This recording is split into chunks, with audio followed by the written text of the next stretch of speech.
నమస్తే అండి, welcome back to Maheshwar. Terrace పైకి వచ్చానండి. చూస్తున్నారా, బంతి మొక్క ఎంత విరగబూసిందండి.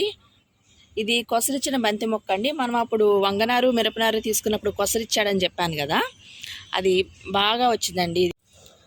మనం వంగ మొక్కలు తీసుకొచ్చాం కదండి. ఇదిగో నాకు కాసిన వంకాయలు ఇవి రౌండ్ గుత్తి వంకాయలండి. ఇవి బాగా చేడొచ్చేసి మొక్క అంత ఏపుగా పెరగట్లేదండి. ఇవి ఎక్కువ రోజులుంటే ముదిరిపోతాయని చెప్పి కట్ చేసేస్తున్నాను.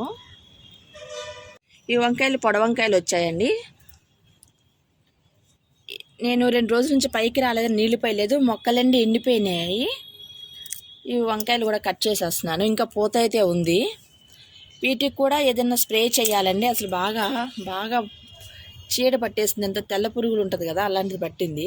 చిన్న చెట్టుకు కూడా ఒక వంకాయ వచ్చింది, అది కూడా కట్ చేస్తున్నాను. ఇవి గుత్తి గులాబీలండి, బాగా వస్తున్నాయి. ఇదంతా చూసారా, అన్ని మొగ్గలే.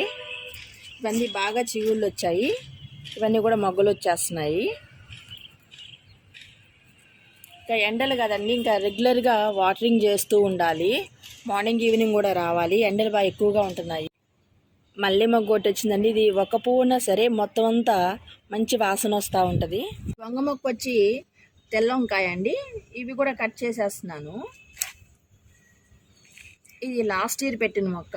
ఇదంతా మన హార్వెస్టింగ్ అండి, మన కష్టానికి ప్రతిఫలం ఇది. మనం వంగనారైతే వేసాం కదా, అందులో చాలా మొక్కలు పోయినాయి. ఉన్న వాటిల్లోనే మళ్ళీ 3 రకాలు వచ్చాయి. ఇవి పొడవంకాయ ఉంటుంది కదండి, అది. మేము గోదావరి జిల్లా వైపు అయితే ఇది నీరొంకాయ అంటారు. ఇది తెల్ల వంకాయ పచ్చిపులుసుకు వాడతాం కదా, అది.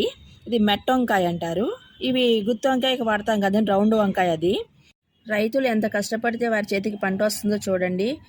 నీరు సరిగ్గా అందక, కరెంట్లు సరిగ్గా లేక, చీడ పట్టి చాలా పంటలు పోతూ ఉంటాయి. మీకు నచ్చితే ఒక లైక్ చేయండి. Thanks for watching.